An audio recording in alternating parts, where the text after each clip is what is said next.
22 minutes past 9 this Thursday morning. Very good to have you with us. My next guest is David Icke. He's a former footballer and sports broadcaster. He's now known as a professional conspiracy theorist. He describes himself as a full-time investigative journalist searching for the truth of what's really going on in the world. The author of over 20 books, has lectured in over 25 countries, speaking for up to 10 hours to audiences all over the world, and he's appearing, in the Helix in Dublin tomorrow night to talk about his book, Everything You Need to Know But Have Never Been Told. Dave, good morning.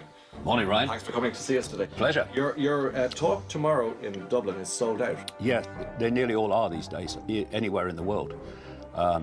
People will remember me as the apparent nutter subjected to historic levels of ridicule, and I think the mainstream media and people in general thought that a corpse had been left in the gutter, and that was it. But the corpse got up, started walking, started running, and now it's sprinting. And suddenly there's been this enormous explosion of interest in my work in the last, well, particularly in the last 3-4 years.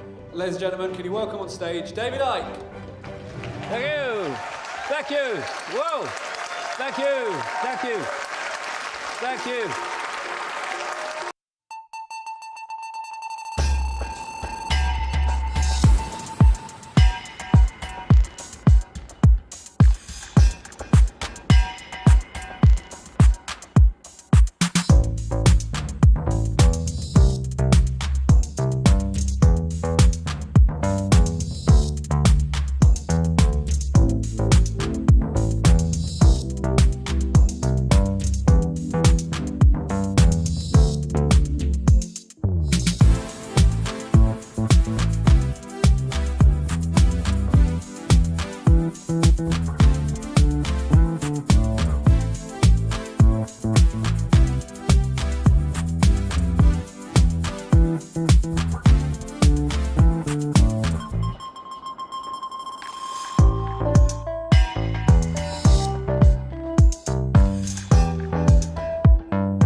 Your story is extraordinary. Do you mind if we go back to the beginning? No, because I think it's a perfectly appropriate place to start. Because I remember watching you when I was a kid on the morning television program. That's right, breakfast television. Well, I was born in Leicester in the English Midlands in 1952. It was what they call in Britain a working class family. That just means we never had any money. I had a great childhood because I didn't have phones, I didn't have computers, I just had the world to explore. My time as a kid was spent playing football and watching steam trains, basically. And I remember my first day at school, a little infant school. I went to school in the morning. My mother said I had to go. I didn't know what it was all about. School, what's all that about? And at lunchtime, I'd had enough. So I ran home. Lunchtime on my first day, and I said to my mother, no, I don't like that. I'm not going back. I said, I want to go down the shops like we always do, you know what I mean? And she said, oh, you got to go, you got to go, you got to go. And so I had to go and stick it. I wasn't a confident lad. And the good things in life always happen to other people. They weren't going to happen to me. Because, you know, when you were brought up on in a working class background in the 1950s and 60s, you were pretty much going to go off and work in a factory, or you were going to work in an office or something like that. But from the earliest age, when I realized these options, I thought, I'm not doing that. Now, just to the right here is Leicester City Football Club. It's a new ground now, but it's right next to the old one. On Saturdays, I used to come down here and watch Leicester City Football Club play. I used to get in the ground, one of the first people in, so I could get right behind the goal. And I watched Gordon Banks at real close range for years, and that's how I learned to become a goalkeeper, just watching him play. And then eventually Leicester City got interested in me as a player when I was at school, and I used to come down here and train with them.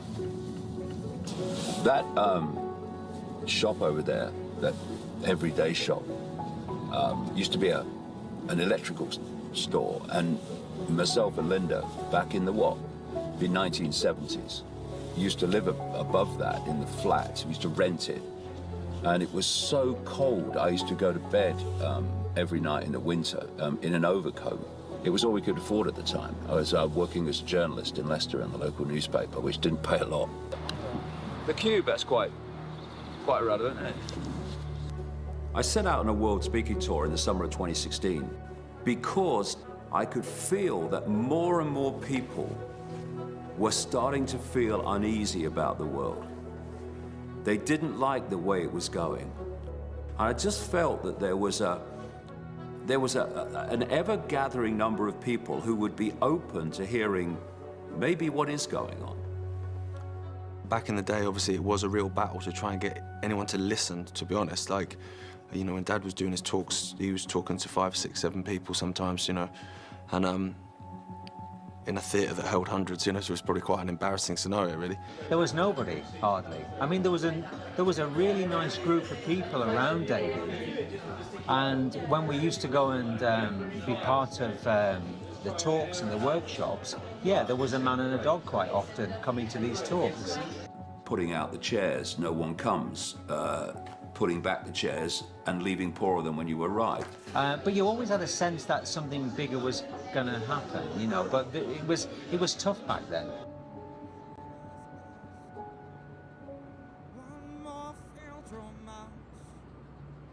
And I'm feeling quite emotional tonight, really. To think 60 years later, 60 frickin' years later, I keep getting flashbacks of people at school that I remember, and football games that I played in, and wondering where they all are now. You know, there might be some out there, I don't know. It's almost like a circle completed coming back here. I can't really explain it. I just feel very strange. It's a special moment for me. It really is a very special night. Cheers, folks. Thanks very much. Ladies and gentlemen, can you welcome on stage David Icke? Thank you. Thank you. Thank you. Thank you. Thank you very much. Hey, thank you. Thank you so much. Thank you. Whoa, back in Leicester after all these years. Bloody hell. I love Leicester. It's amazing to think that a snotty-nosed kid on the Goodwood estate, with his shirt hanging out all the time, it seemed, and 60 years later, you're standing here talking about this stuff. Life's so funny because you never know where it's going until you get there, do you? It's becoming more and more of a challenge to find places to speak without it being cancelled. And I just want to pay tribute to my son, Jamie, you've seen him, the big lad, who has this uncanny ability to move the pieces around so that when people trying to silence me move a piece here, then he says checkmate there and somehow finds another venue. So I like to pay tribute to him. Every single event that we've done anywhere in the world, there's been certain groups that have contacted venues, made outrageous libelous claims about what David's going to speak about, and have, in many cases, got venues to cancel on us. They tell the organisers that I'm going to go on the stage and I'm going to say a stream of racist things.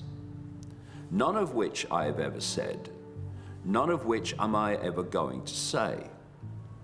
What then happens, staggeringly, is that instead of coming to you and saying, well, these people have said you're going to say this, you're going to say that, what's going on?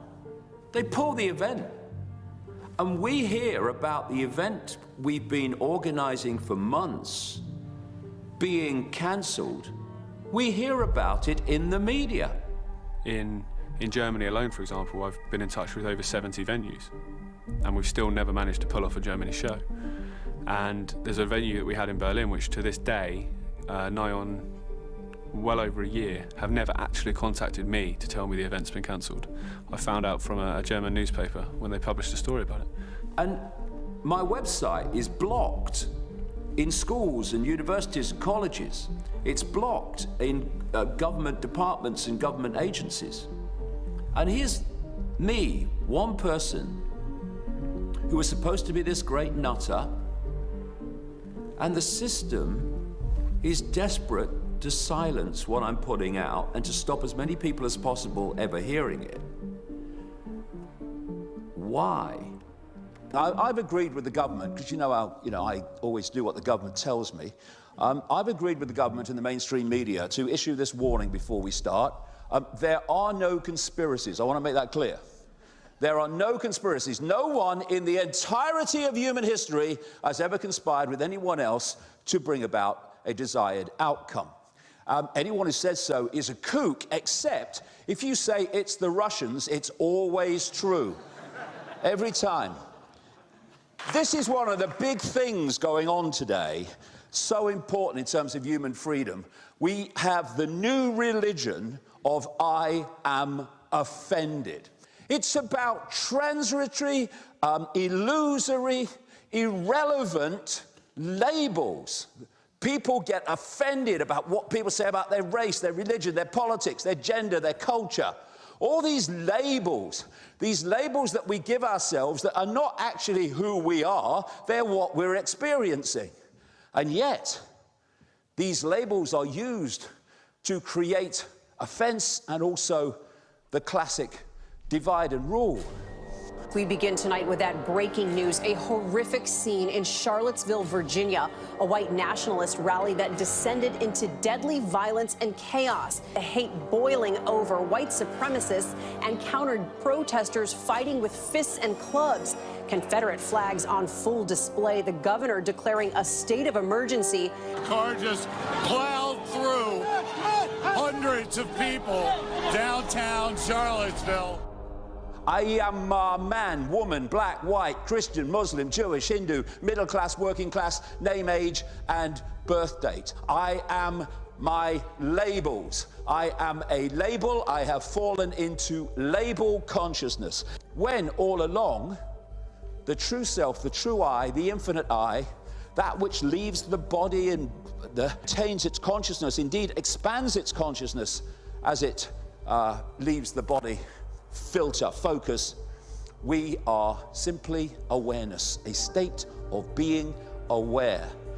What is race? Same consciousness, different color vehicle. That's all it is. What is sexuality? Same consciousness, different experience. That's all it is. It's not the color of our skin that makes us different, it's the color of our thoughts. Or as Martin Luther King put it, it's not the color of our skin, it's the content of our character. And we can become so focused on the 5 sense labels that we cease to be influenced by the vastness of consciousness beyond it. If we isolate ourselves, and this is what the system wants us to do, with self-identity only with the experiences, then we don't let our minds flow into the infinity beyond this reality and all that insight, knowledge, understanding, intuitive knowing that is kept from us. One of the great keys to human enslavement, individual and collective, is to sell the idea that your target population is free, the illusion of freedom, because people who believe they are free do not rebel about the fact that they're not. The key to it all, however, is slavery of the mind. This is a guy called Edward Bernays. He's still known today as the father of PR, what we would call now spin. He said, "We are governed, our minds are molded, our tastes formed, our ideas suggested, largely by men we have never heard of. People are rarely aware of the real reasons which motivate their actions." He called it the invisible government. It's that which dictates perception. I call it the program. One big program. That's what human life is if we allow it to be, from cradle to grave. And I call this hoax, this program, the postage stamp consensus. This is what people are downloading all their lives if they allow it to happen. Get them early and keep them for life. It goes like this. You come out of the womb, well, immediately you are having your perceptions influenced by your parents. Not because they're bad people, not because they're doing it malevolently, but they've been through the process you're about to go through and they've bought it. They think it's the right thing to do to pass it on to you. And then, in a ridiculously short time, what is it now, 3, 4 years? You've come out of the, we've only just bloody got here. And now you're sitting at a desk and an authority figure representing the state is telling you what is, what isn't, what's possible, what's not possible, what has happened, what has not happened, how things are not. They're telling you when you have to be there, when you can leave, when you can eat, when you can talk, when you can go to the toilet. And then you go through all your formative years downloading this program. I'm on the postage stamp, and it is a desperately limited range of possibility, which runs science, which runs medicine, which runs politics, which runs journalism, etc. And if you stand on the postage stamp, you live in the real world. You're credible. But you step off the postage stamp. Actually, I think there's more to know than just that. You know, you're mad, you're dangerous, you're all these things. Stop his meetings. Because the postage stamp consensus is what holds us in perceptual servitude all our lives if we allow it to. And what is the postage stamp consensus? Oh, hold on a minute, I'm getting something. Oh, yes, bullshit. That's what it is. The fewer choices you have, the less freedom you have. And the way the system is structured, money dictates choice in the great overwhelming vastness of human society. And that's why, the real reason why, money is controlled as it is. People say, oh, it's a greed. Well, on one level it is. But the real reason for the control of money and finance globally is control. Now the system says, we have the things you need to survive. So what you do is you do what we say, you work as we say, and then you will earn money from us for buying the things that allow you to survive, and you buy them by giving that money back to us. This is a conspiracy to enslave all of us. And if we don't come together, it will happen. If we do, it will not. Occupy Wall Street. Occupy Wall Street. Wall Street. Wall Street. Obviously, I've heard of it. I've seen it on television. Whenever you have the taxpayer trying to bail out the elite investors, a small group of elite investors, I think you have trouble. What is the banking system except almost the ultimate network of parasites feeding off the efforts and the labor of the target population? And the whole banking system is based on a gigantic hoax. And that is, you lend people money that doesn't exist and charge them interest on it. Laws have been passed that allow banks to lend massively more than they actually have. And it's called fractional reserve lending. So when you go into a bank and you ask for £100,000, they type into your account £100,000 of credit, which is money that has never, does not, and will never exist. But you're not paying back £100,000. You're paying back £100,000 plus interest. The interest is never created. So at no point, on purpose, is there even nearly enough money in circulation, theoretical or otherwise, to pay back all the principal of the debt and all the interest on the debt. In other words, people losing their land, homes, resources, everything is built into the system on purpose.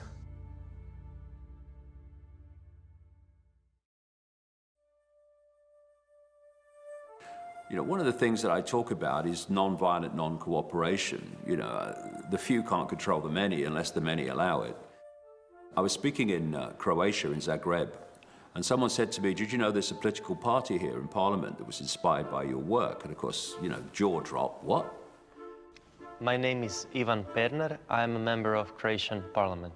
When I have seen that there are many policies that government execute and people are opposed to, I wondered if it's possible to create a political party which would reflect popular opinion, popular will, and not the will of this elite establishment, so on. And so I decided to create my own party. Our party name is Živi Zid. It means like a living wall. It came because we were obstructing evictions, because the banks evict a lot of people who can't pay off debt. And we claim that in current debt-based monetary system, debt can't be repaid. So they started ringing houses that were about to be foreclosed and the bailiffs were coming with people who just wouldn't let it happen. And they streamed this live on the internet, and they got a lot of coverage and a lot of interest, a lot of support. I think the greatest issue is people not knowing how monetary system works. If they would know, they would challenge it and everybody would live much better off. But of course, the government does not want people to fight the elite, and in order to prevent them from this kind of warfare, they need to divide society within itself. Priznaju da mi smo stvorili ISIL, da mi smo ih naoružali, da mi smo ih financirali kako bi maknuli sirijsku vladu. Zašto se onda ne kaže? Zašto se ne kaže otvoreno? You realize that there is a whole awakening movement around the world. And when I saw what Icke is doing, like, I was a bit jealous on him. Like, wow, look at what this guy is doing, you know? I wish I could do something like him. But I knew I would never be a world-known author or whatever. And I then said, well, I can't do what he's doing, but I can challenge this system against which he's speaking about locally. And in essence, we managed to pass into parliament. In a single year, we almost tripled our support. So there is exponential growth, and other political parties, they are falling down. Because what the system wants is this traditional division, or left, right, center, whatever. Like in Croatia, we would say, I'm Croatian, you're Serb, or you're Muslim, I'm a Christian. And we say, no, no, no. We reject that division. We believe in division between top 1% and the 99% who are not at the top and who are being pressured into supporting the system which is working against them. They're frightened of us. People ask me, are you afraid? I say, no, they're afraid, because people don't realize what's their power. They don't understand that it's people who vote elected officials. They don't elect themselves. So if people control election process, if they participate in it as voters, they can decide who will represent them, and they can challenge it fully. And it just shows the potential. If people will stop saying, what are they going to do about it, and start saying what we are going to do about it, this political party in Croatia shows what is possible.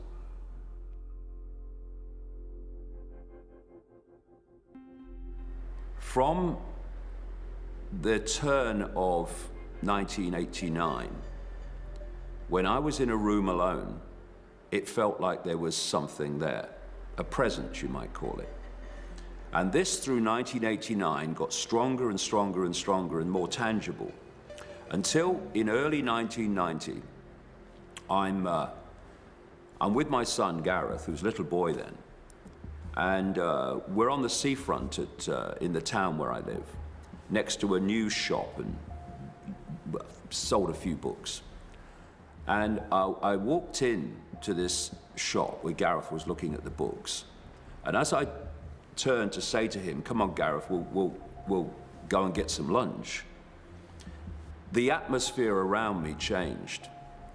And just a matter of 2 or 3 weeks before, maybe even less, I'd been sitting in a hotel room in London when I was working for the BBC, and this presence was so tangible, I actually set out into the room would you please contact me if there's something there, because you're driving me up the wall.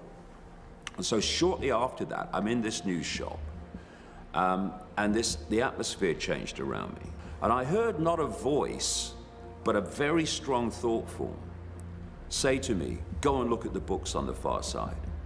So in a daze, I start walking towards these books, and I got there. And in among these novels was one book with a woman's face on the front called Mind to Mind by a woman called Betty Shine. I picked it up because it was different, turned it over, read the blurb. This lady is a professional psychic and this is her life story. Immediately I saw that blurb, what I felt, I wonder if this lady would pick up what I've been feeling around me in the last year. So I read the book in 24 hours, contacted her, went to see her, didn't tell her anything. She reels her head back and she said, my God, I've got to close my eyes for this one. This is powerful. And there I am sitting there in March 1990, and this lady starts telling me what this presence in her mind is telling her to tell me, that I'm going to go out on a world stage and reveal great secrets. That one man cannot change the world, but one man can communicate the message that can change the world. That I was now going out onto a world stage. I would eventually be world famous. I would face enormous opposition, but they would always be there to protect me.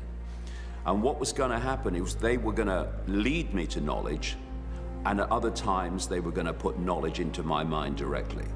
From that time, after I left Betty Shine's house, my life became this incredible synchronistic journey of walking into information, having insight, which later proved to be correct by the unveiling of information.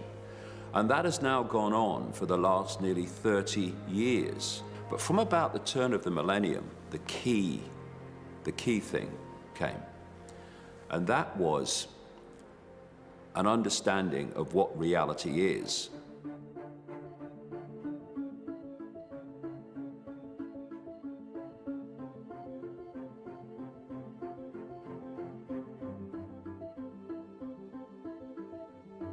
Thank you.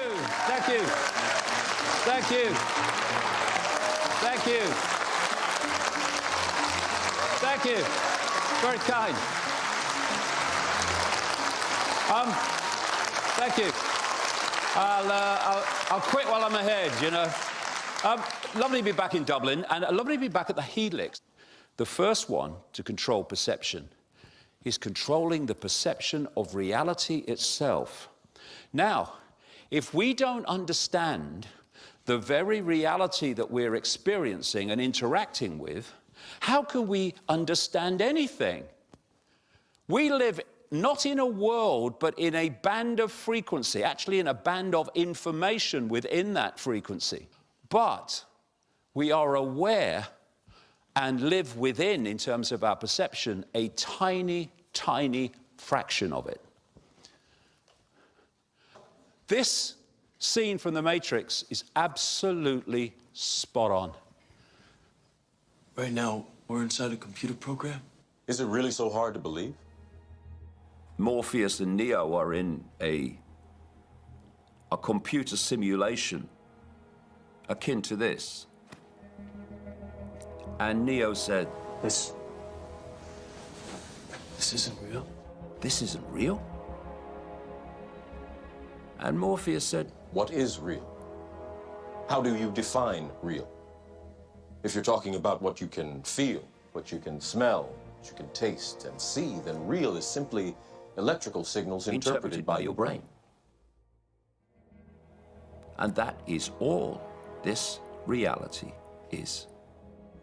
You've been living in a dream world, Neo. This reality is nothing like we think it is. Up to the 1920s, mainstream science said there was one galaxy, the Milky Way. Less than 100 years later, the highest estimate is 2 trillion galaxies in the universe, from 1 to 2 trillion in less than 100 years? As Socrates in ancient Greece is supposed to have said, wisdom is knowing how little we know. Planet Earth is, by comparison, the equivalent of a billionth of a pinhead. Look into the night sky. Look at that blaze of stars and lights. Do you see everything that exists in the space that you are looking at? And most people would say, yeah, well, of course, mate, yeah. And yet, that is not even fractionally true. According to mainstream science, the electromagnetic spectrum is 0.005% of what exists in the universe, in energy and other forms. But visible light, which is the only frequency band that we can see, is a tiny smear of the 0.005%. Humans are basically blind to what exists. This could be some simulation. It could. Do you entertain that?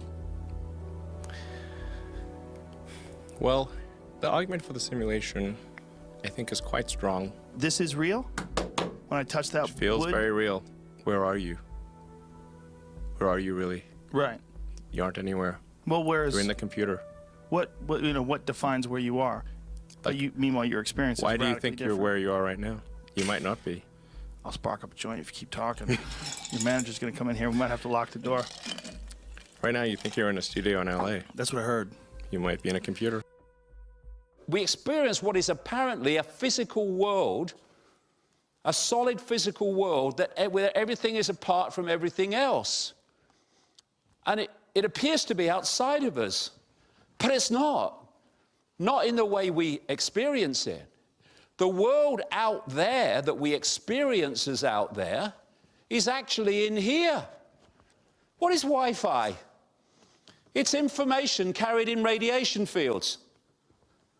But you get a piece of technology called a computer, and it will tap in to those radiation fields, and it will decode them into a form on the screen which is absolutely nothing like the field is in its prime form. And we are doing exactly the same to create the reality we think is so real. We live in a sea of information, of possibility, of probability, just like Wi-Fi. And through what I call the biological computer, the decoding processes of what we call the body, we are decoding information from that Wi-Fi field and putting it on our screen, which exists in here. When that construct takes place, we perceive what we believe to be an external world around us, but actually, it's only going on in our heads. Think of the ear. The ear is taking vibrational information that we call sound. It's turning it into electrical information. It's communicating it to the brain, which then hears the sound. There's no sound passing between us. We hear sound only when we decode it.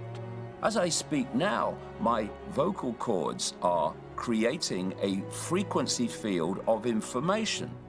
Only when you decode those words in the way that I'm describing do you hear what I'm actually saying. We seem to be living in an external world of solidity when we're actually living in an illusory world, which in the decoded form is holographic.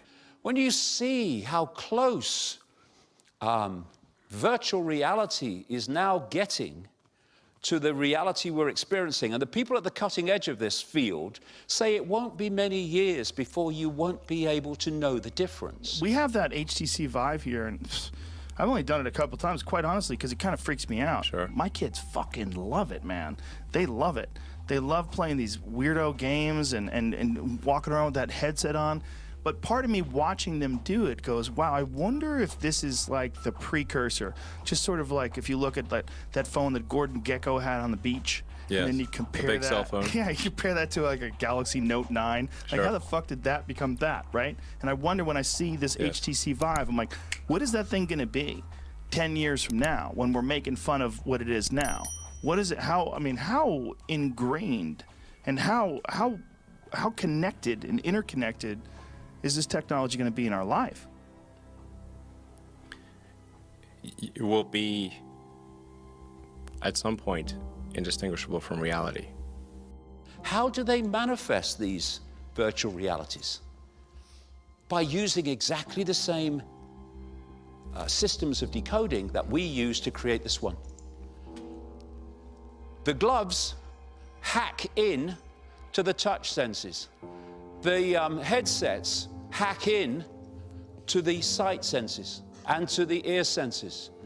And so what these games are doing is they are hacking in with an alternative source of information into these decoding senses that we use to create this reality, and that can appear to be so incredibly real. You're going to see people react to what is merely information being fed to their senses.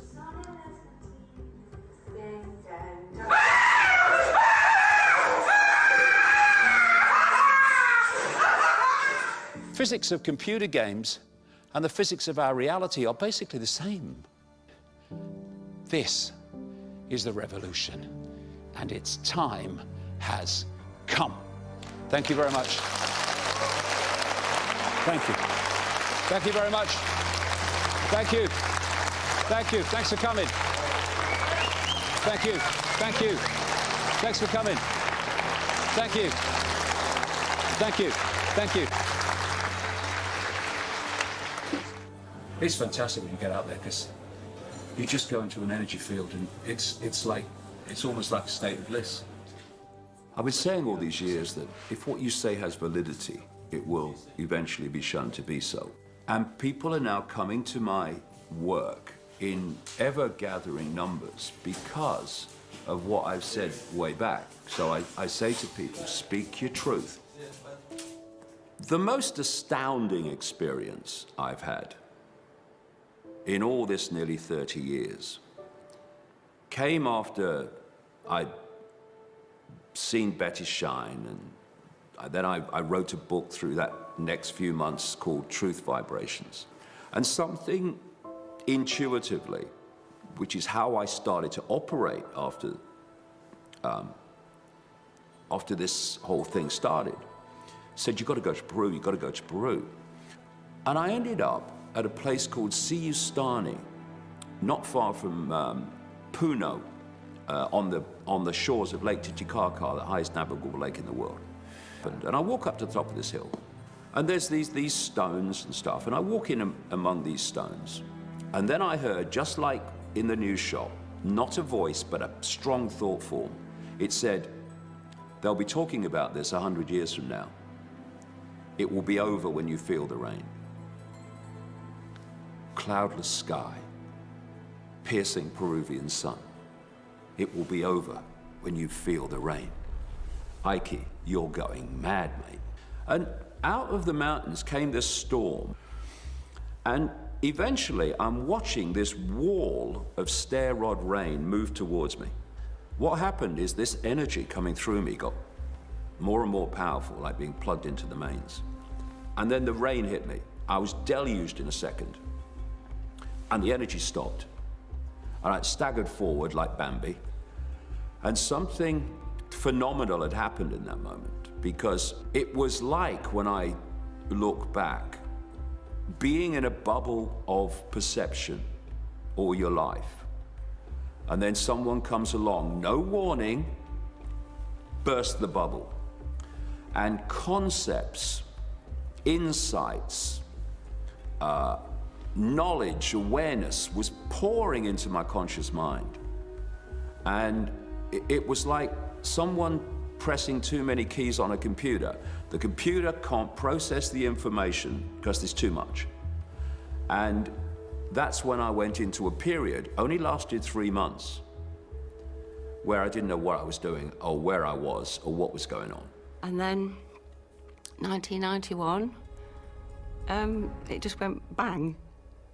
I came back from Peru to Britain, and the book came out, Truth Vibrations, and I was invited onto a massively popular talk show, early evening on the BBC, called The Wogan Show, fronted by a guy called Terry Wogan, an Irish guy. According to his book, The Truth Vibrations, the world as we know it is about to end. David Icke. I remember this very clearly. 17 million people, I think, was the audience. It was absolutely massive. I was sitting there, the audience were laughing. They're laughing at you. They're not laughing with you. Fine. David Icke, the person who had been the one that I identified with up to that point, was dying 1,000 deaths. And I was thinking to myself, my life's over. Why should I impose my will? Why should I try to impose what I'm saying on anyone? They have the right to listen to what I'm saying, but if you to listen to what the traditional church is saying. If you don't give them any kind of proof, if you don't give them any reason to believe in you, they will dismiss you as a crank, which is what they're doing. Well, that's their free will choice. But then, of course, the press just had a field day. We were ridiculed beyond belief. Press camped outside the house, followed us on holidays, followed the kids from school. Primary school, Dad was like a hero, like BBC presenter, massive. You know, all the kids would want to come play around the house, and then in literally like that, it was all of a sudden kids weren't coming around anymore, or I'd rather you didn't play with him because his dad's a bit, you know. I live my life to the sound of laughter. Distant laughter, sometimes in my face laughter. That you're that Icke guy who's gone crazy. It was just amazing. Horrible time. Wouldn't wish it on anybody. To go and sit in a restaurant somewhere and have people, whole families pointing and laughing. Going into a pub, forget it, there was uproar. And I went into this period of absolutely historic levels of ridicule. I have this phrase I've written in the books: life so often gives you your greatest gift, brilliantly disguised as your worst nightmare. And mass ridicule on that historic scale, in the face of it, was a worst nightmare. But it set me free. And what was that freedom? It was the freedom from fearing or being concerned by what other people think of you.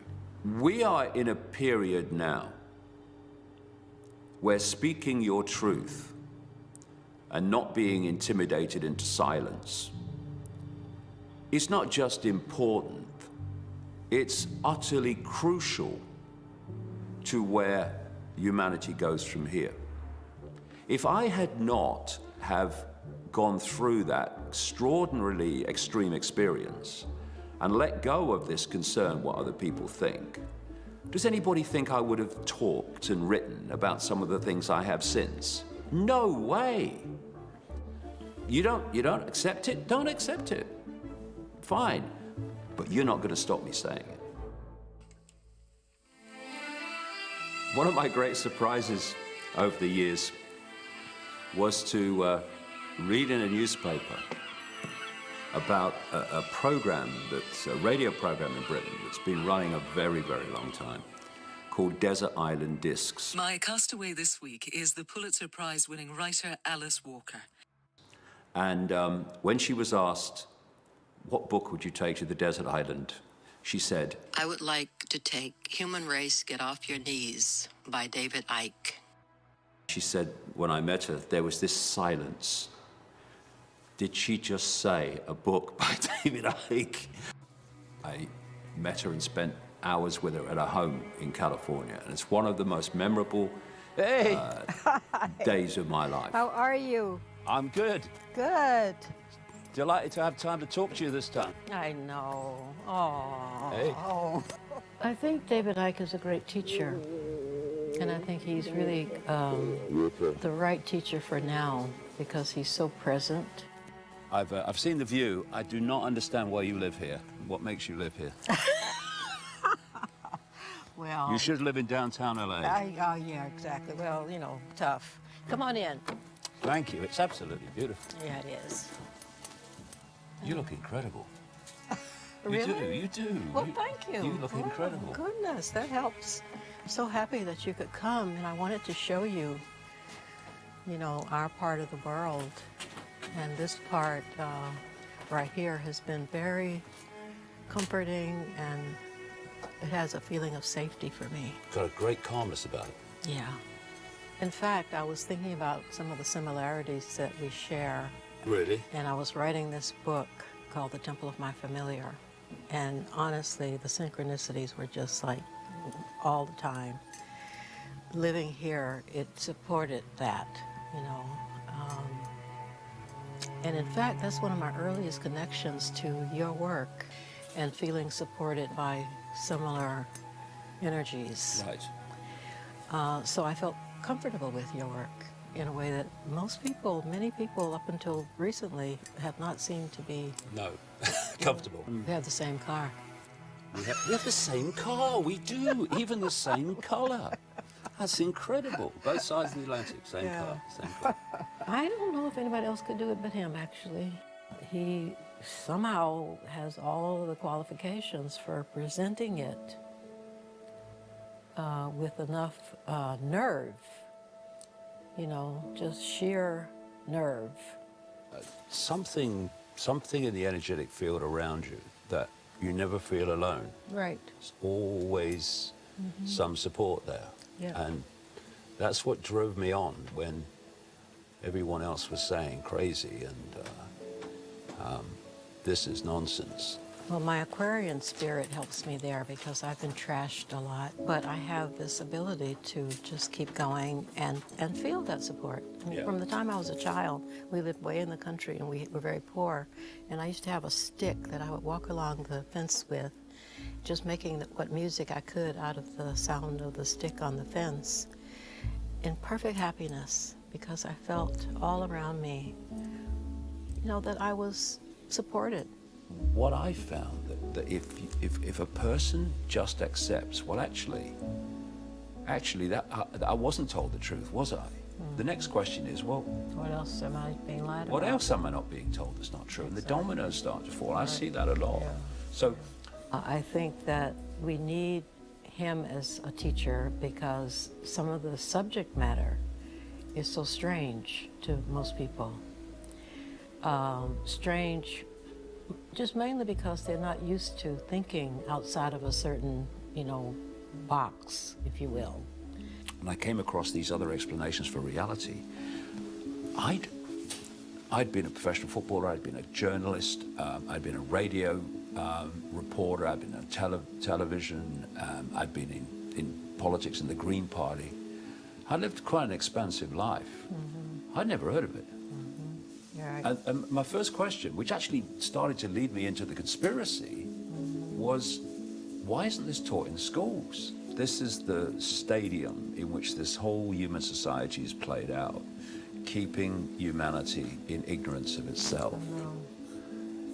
So we can be used. Yeah. If I've ever met a spiritual soulmate in terms of the way we see the world, then it's Alice Walker. She's just an incredible example of someone who doesn't just believe something, but lives it.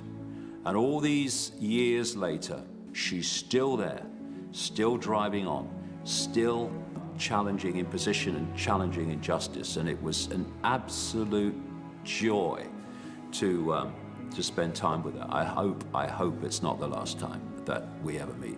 I love his mind, and I think for people who enjoy exploring the nature of reality and you know, unreality, what he teaches is very intriguing. I, for one, am just deeply grateful. I feel I've learned so much. And it makes me feel more at home in the mystery.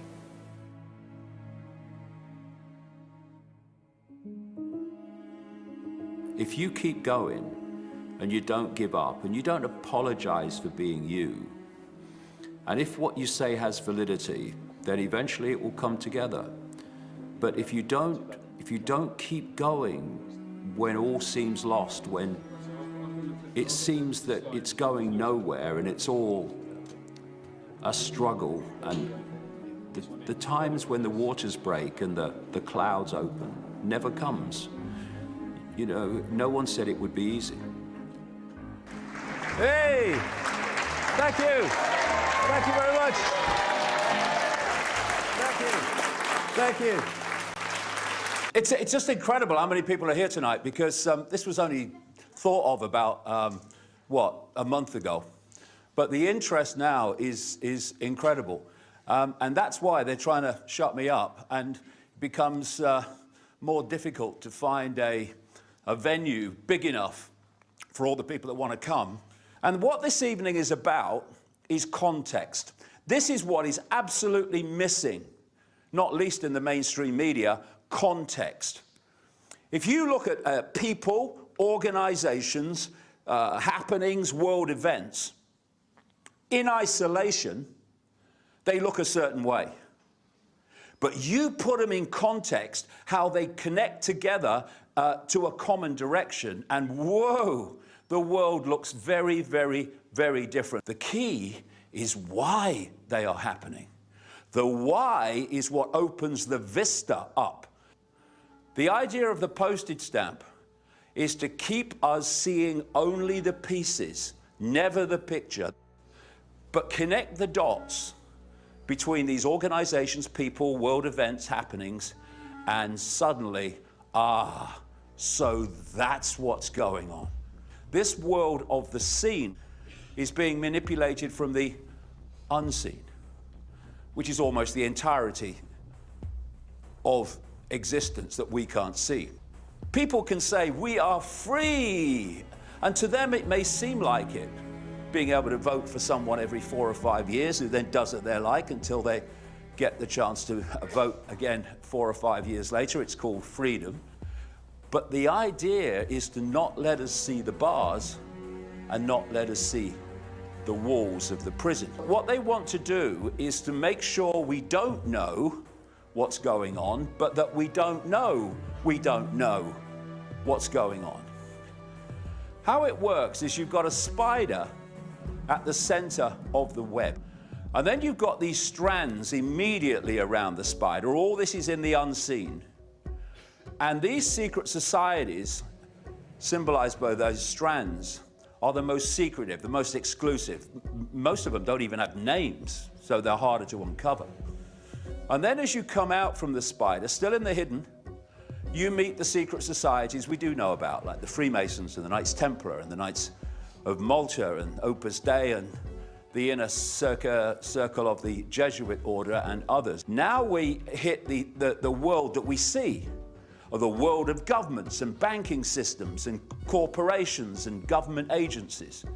And at that point, we think that the decisions that are dictating to our lives are being made by those people. In the end, if you go deep enough or high enough, whichever symbol you want, you hit this force. But the vast overwhelming majority of people in these areas of society have no idea that that's the case because of something called compartmentalization. And therefore, only a few at the top know the big picture.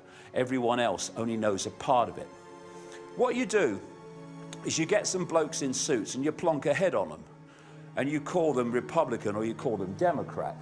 These are the here today, gone tomorrow politicians that are basically irrelevant. Because in the Republican Party, for instance, there's a group of people in the background called the neocons or neoconservatives. And they control the Republican Party and they control the Republican president. They're controlling Trump now. In the Democratic Party, you've got another group of people, and I call them the Democons. And they control the Democratic Party and whoever's in the presidency. They, at the next stage back into the hidden, answer to the same force. So whoever the here today, gone tomorrow politician is, that is always in control. It's known by some as the permanent government. And therefore, nothing changes. Whoever you vote for, the same direction of society continues, because the people you're looking at are not the ones in control. So when you see these people that come to power, they don't come to power by accident. They come to power by design. The money, the media coverage, all of that goes to put them into power to serve this web. Some of them know a lot about what's happening. A lot of them know some of what's happening, and a lot of them know nothing. They're just malleable people who will sign the right paper and push the right policy on behalf of that in the hidden. And yet, if you don't know that, and most people don't, then you have people divided and ruled, fighting each other over which here today, gone tomorrow politician is the right one. And the hidden hand is laughing its pants off, because that's exactly what they want: divide and rule.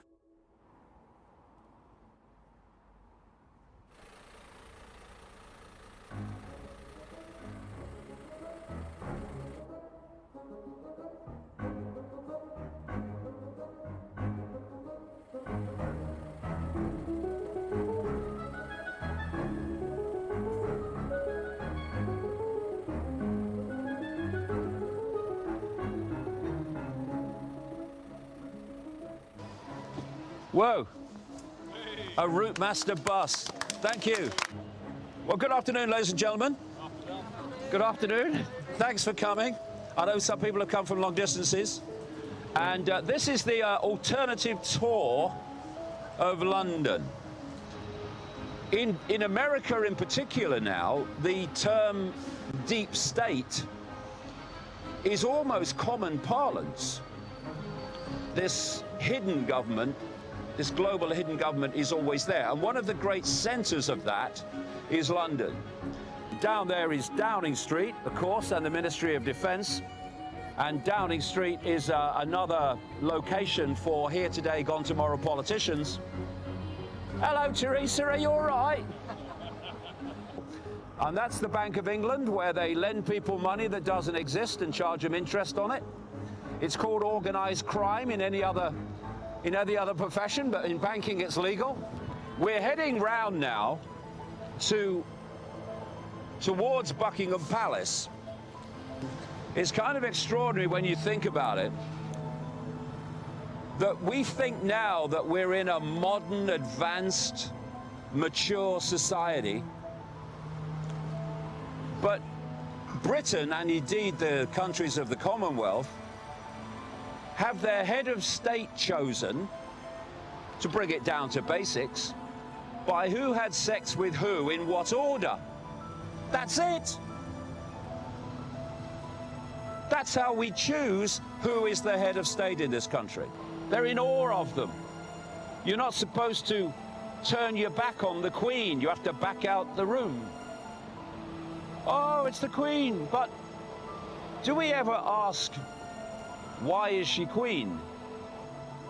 This royal phenomenon is an in-your-face example of what is called today the 1%. Over to the left is the place where most people think this country is run from, the Houses of Parliament. And if you can get the population to focus on the wrong place where the decisions are being made but aren't really, then you're not going to get people to see where the power and the direction of the world is being controlled from. And here we have to the right, on the other side of the river, the Tower of London. Maybe I'll end up there one day, who knows? Oh yeah, no probs. Thank you very much.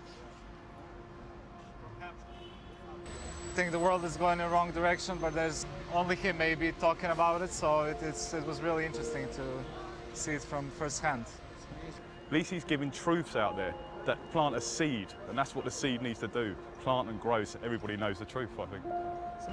People don't seem to reject him as much anymore. They open up, and thankful for that, gratefully, yeah.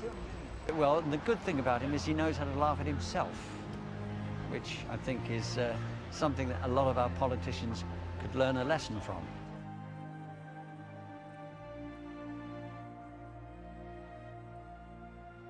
A quick series of dot connects to bring us to present day, show how this works. In the 1990s, a group was created in America called the Project for the New American Century. It was the neocon organization, the one behind the Republican Party. It was co-founded by Robert Kagan and William Kristol, and in it was Dick Cheney, who would become de facto president with Bush, Rumsfeld, who would be head of the Pentagon, the Defense Department, his deputy, Wolfowitz, Dov Zakheim, who controlled the entire budget of the Pentagon as comptroller, and this man, John Bolton, who's never seen a country he didn't want to bomb. And in September 2000, this lot produced a document. In this document, they called for American forces to fight and decisively win multiple simultaneous major theater wars. They named the countries: Iraq, Libya, Syria, Lebanon, Iran, North Korea, China. Nothing changes a status quo quicker or more permanently than a war. So, status quo, you have a war, new status quo. You have another war, new status quo. And each one's taking you nearer and nearer to your goal, which is the global centralization of power. How many people do you know that want a war? Hardly anybody. But we have them all the time. War after war after war after war. And it's this web that is driving these wars. This is why there is always money for war. Because the web is deciding what governments spend money on, and they want the war. So no one ever says, we can't go to war, we can't afford it. General Wesley Clark, former NATO Supreme Allied Commander, he was interviewed in 2007, and he said that immediately after 9/11, he went to the Pentagon and was told by a general friend of his in the so-called Joint Chiefs of Staff that the decision had been made that America was going to invade 7 countries in 5 years, and the countries he named were the countries named by the Project for the New American Century in September 2000. About 10 days after 9/11, I went through the Pentagon and I saw Secretary Rumsfeld and Deputy Secretary Wolfowitz. I went downstairs just to say hello to some of the people on the Joint Staff who had used to work for me, and one of the generals called me in. He said, "Sir, you got to come in. You got to come in and talk to me a second." I said, "Well, you're too busy." He said, "No." He says, "We've made the decision. We're going to war with Iraq." This was on or about the 20th of September. I said, "We're going to war with Iraq. Why?" He said, "I don't know."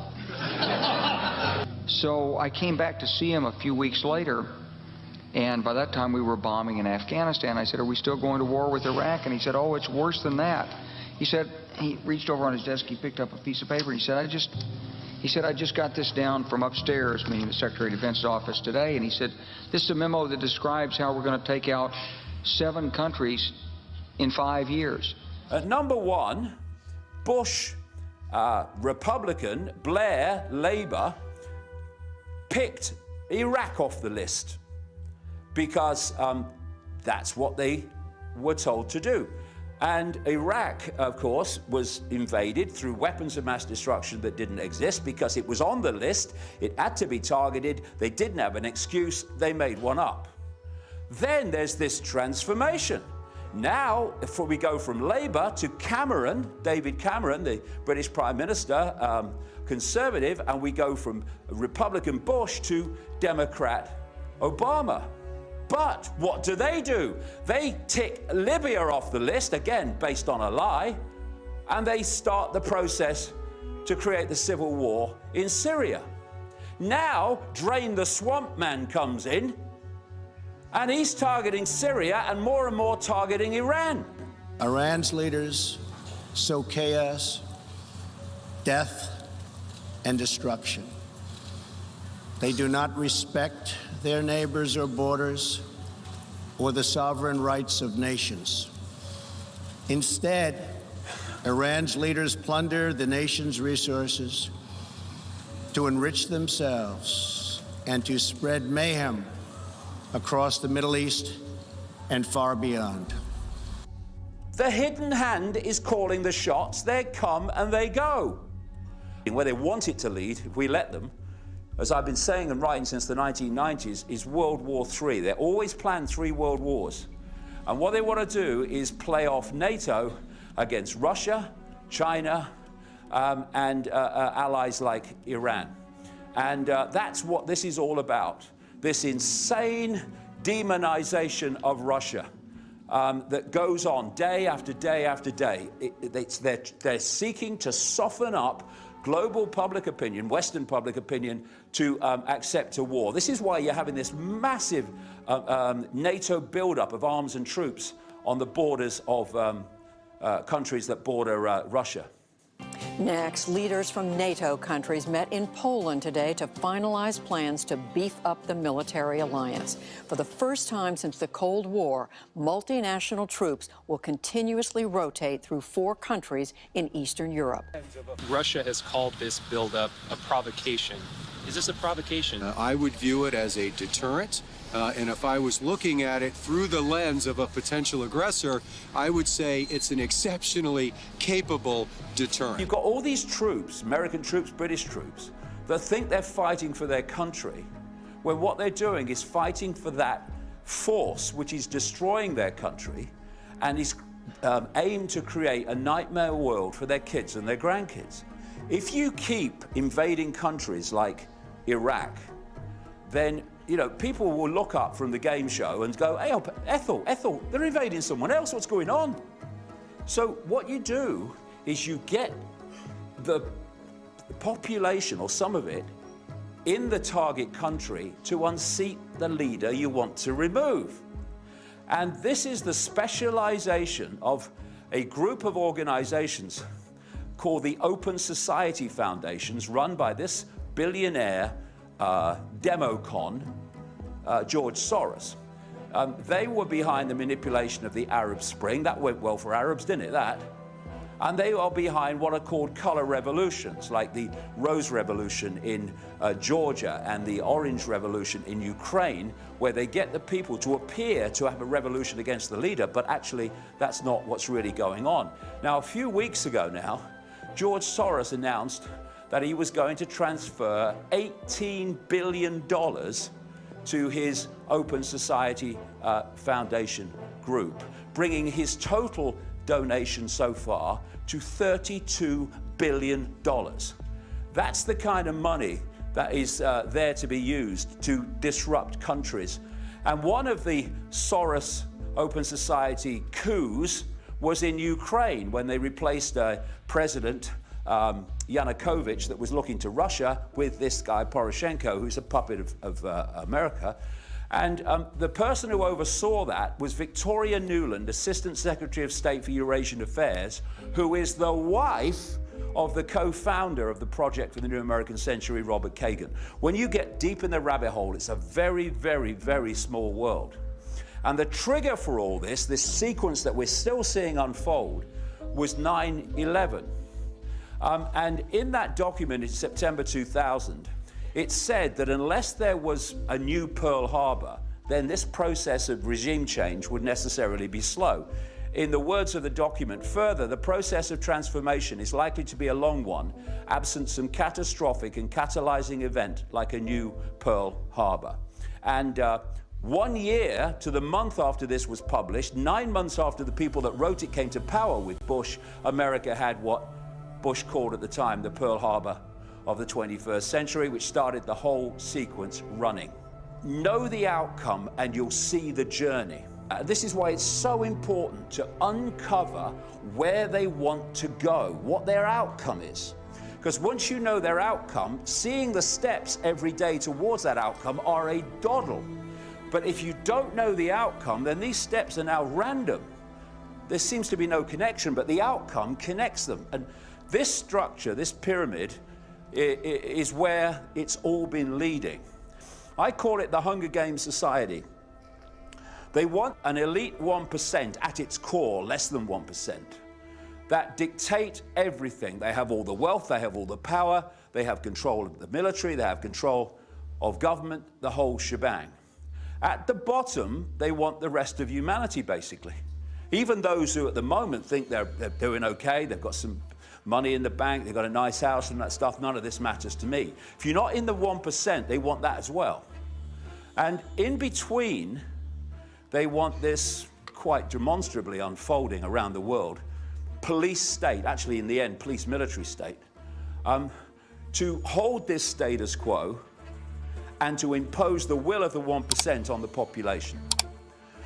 The outcome is they want a world government, a world army, a world central bank dictating all finance, and a world electronic currency. This is why they are running around like headless chickens, trying to stop Brexit now. They never believed that anyone would vote to come out. Now they're trying to stop it, because the idea is more and more countries are sucked into the EU, not that anyone leaves. And it's because they want a police-military state where they both fuse that we're seeing the police look and act more and more like the military all the time. This is why a Pentagon program called 1033 is giving tanks to local police forces in America. Someone has to explain why your local police department has gone from this to this. Warren County, New York, population 65,000 and home to Lake George, is a wintertime postcard.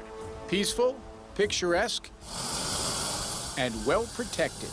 This September, the Sheriff's Department took delivery of a fully armored, mine-resistant vehicle called an MRAP, the same piece of equipment used by soldiers in Iraq and Afghanistan.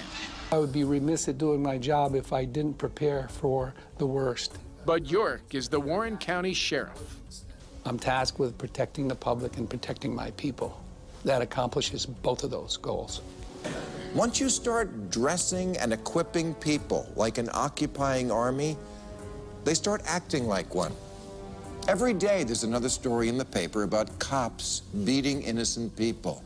The video that's been making the rounds out here lately is a patrolman punching the lights out of a deranged homeless grandmother. Even worse, that's their training video.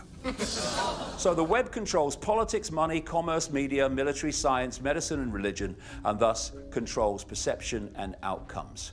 So when we free our perceptions, we free our lives, and if enough of us do it, then the world becomes free into a world that, instead of being a prison, can become the paradise that it once was and can be again.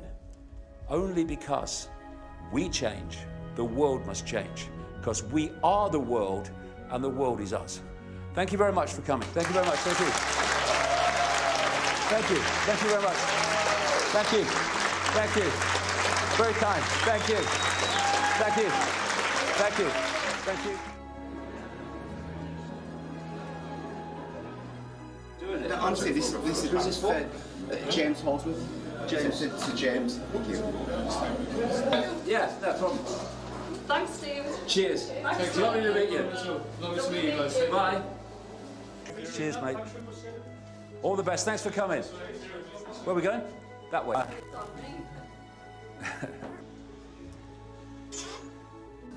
You enjoy that? Fantastic, man. Great people. People who come to my events are absolutely fantastic people. They've got their hearts open.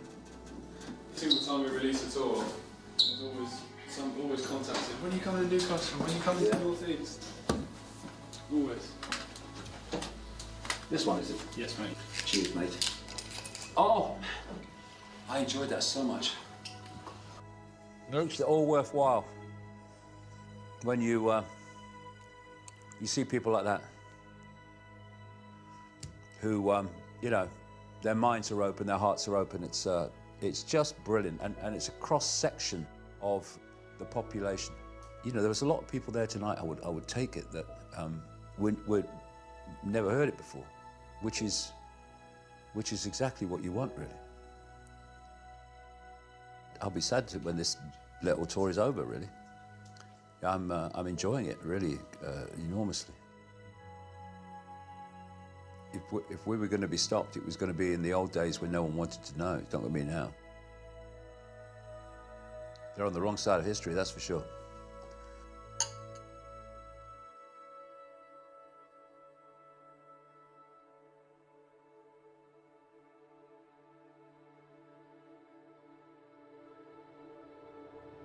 Where we're sitting now, in this relatively small part of America, is the epicenter through which the end of humanity as we know it is being orchestrated. Up to this point, human perception has been controlled by controlling as much as they possibly could through religion, through media control, by controlling the information that people receive from which they form perceptions. Humanity has been manipulated to become clever in the sense of intellect, clever enough to build its own technological prison, but not wise enough to see that that's what it's doing. What we call today fantastic technological progress, not saying there's not some good things about it, but what it is in its totality, in its base form, is a prison for the human mind. People never ask this question. What is AI? This AI mind control, the assimilation, is unfolding before our eyes if we only see the outcome and therefore the steps towards it. If you're going to have people attached to technology, their brains attached to technology and AI, you've got to get them addicted to it. Stage one, get them addicted to holdables, technology they hold, and start them as young as possible. 50% of teens report that they feel addicted to their cell phones. There's nothing to do without a phone. I know, or like an iPad to read. like watch TV or something, but I can't read for like 5 hours straight. I know. Reading's boring. I'm not reading. This is the first study that shows a direct link between screen time and mental health. Researchers note that rates of anxiety and depression in young people have actually risen over 70%. They call it digital heroin because it becomes an addiction, because the electronic stimulus and the digital stimulus becomes an addiction to the brain, just like a drug does. That's why they put them down and they have to pick them up again. The frenzy does not seem to die down, but that's what Apple is hoping, with higher-than-ever stakes for your smartphone dollar. Here's ABC's Lindsay Janis. Out-of-control lines, people waiting hours, even days. Apple fans across America don't appear to be losing any enthusiasm over the iPhone. Things in LA even turning violent. Check out this brawl that broke out after one man discovered someone had been paying homeless people to hold places in line. After the holdables, wearables. You want to get in the body, so now the next stage is to get on the body. This is your Google Glass and your Apple Watch and your Bluetooth. And then, finally, implantables.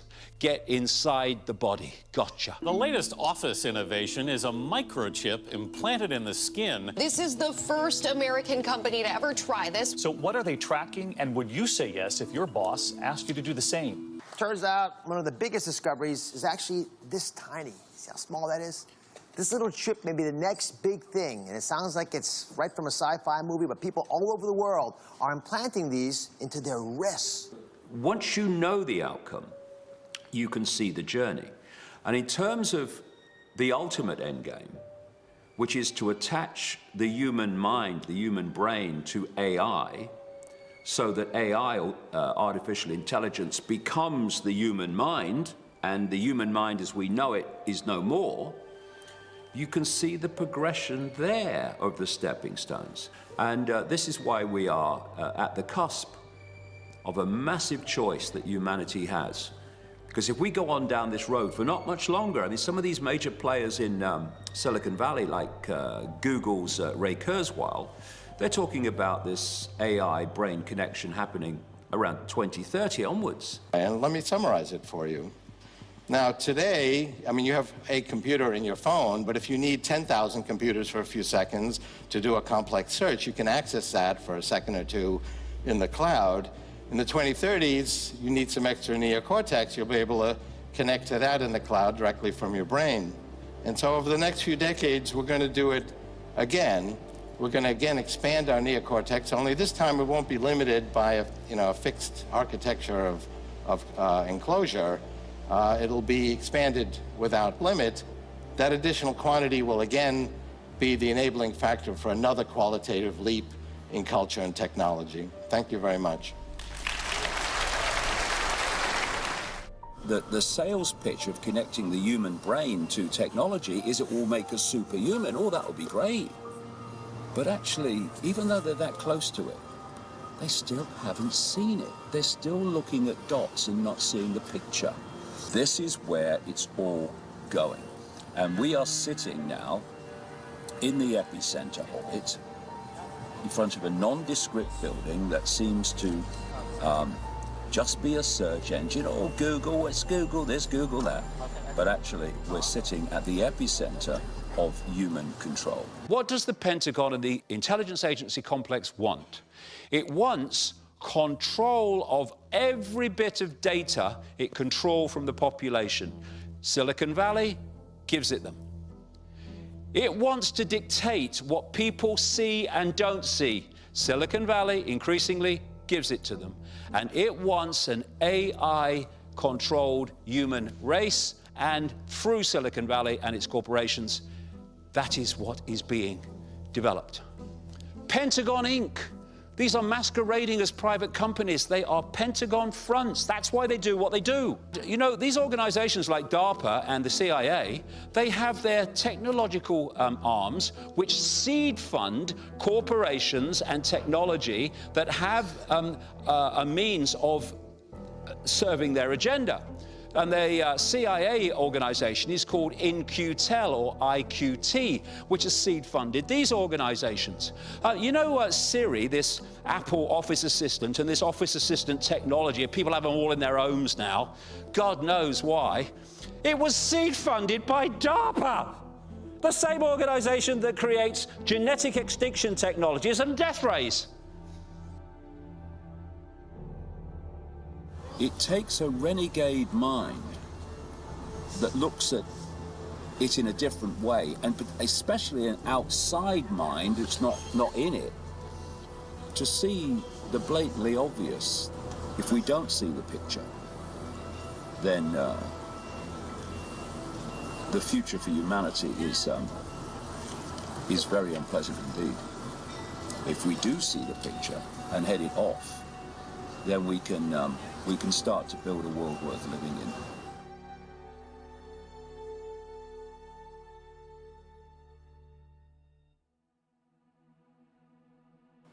People have reminded me over the years of that famous quote by Gandhi, which said, first they ignore you, then they laugh at you, then they fight you, then you win. I went through the period of ridicule. I went through the period of being ignored. I went through the period of being laughed at in the street. And now it's completely changed. Instead of being laughed at in the street around the world, I'm stopped in the street to talk seriously about the information. Instead of wondering where the next audience is coming from, as I used to say, I could have spoken in a phone box for many years and there'd still be room. The interest is fantastic.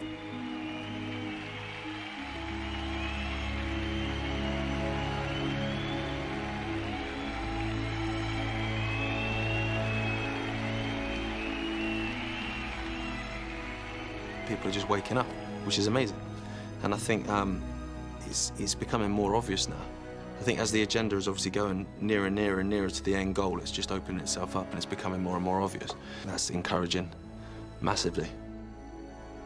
People aren't buying it anymore. They're not buying the official explanation of everything.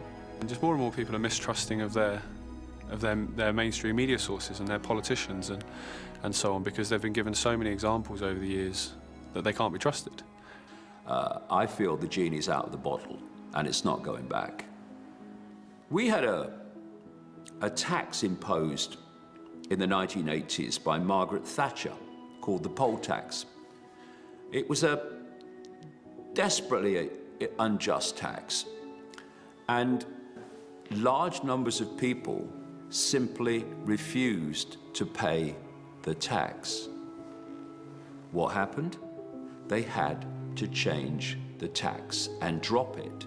Not only that, it was the start of the end for Margaret Thatcher, who was perceived as the Iron Lady and who was impregnable. And all people have done is say, no, not doing it.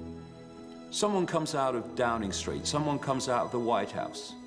They say, we've had a meeting, and this is what's going to happen. What if enough people say, we're not doing it. We're not doing it. Where is their power? There is none. The power of the few is in the acquiescence of the many. And if we stop acquiescing with our own enslavement, we cannot be enslaved. We are at a fork in the road.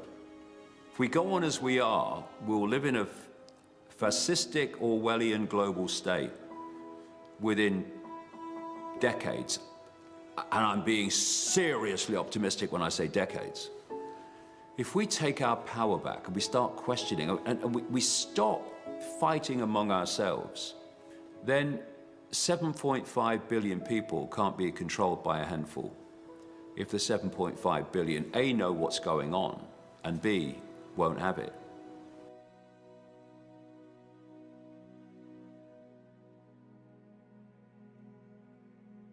My whole life has been synchronistic when I look back. Amazing coincidences leading me in certain directions. But since I had my mind explosion in 1991, the synchronicity have been unbelievable. And here we are, we're filming about, my life, which is about defending and expanding freedom. We've come onto the pier where I stood as a kid watching steam trains go past. And there's some kids here on the beach, and look what they're writing in the sand. Freedom! Freedom! It's freedom! I get emotional with it.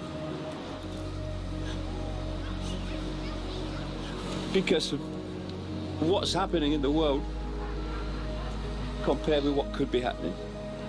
The enslavement that could be freedom, the illness that could be health. That's what drives me on, knowing what it could be. I can see it, traveling around the world and seeing people awakening, seeing through the bullshit, seeing through the hoax, seeing through the manipulation, which is what is holding us in servitude. And the kind of people that are seeing it, former system people who you never think would see it, young people are seeing it, people in their latter years are seeing it. There's something happening. There's something happening. And this is just something simple like this. It's just so freaking symbolic of where we are going. And we must not stop until it happens. I mean, what kind of world are those kids going to live in if we go on as we are? But we're not going to. Much as that will distress those that wish it to happen. Good. There is an end game, and it's here. That drives me on. That gets me up in the morning every day to go on pounding this out. It's what gets me, on planes all the time, going around the world talking.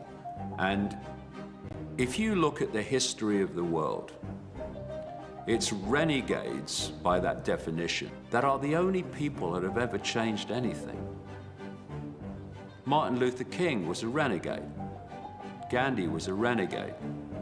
Over and over again, across all the institutions, you've had medical renegades and scientific renegades, political renegades, and they're always the ones that change anything. Why? Because they're challenging the status quo. It's the only way we're going to change anything. The world needs renegades, and it needs them now, and it needs them fast.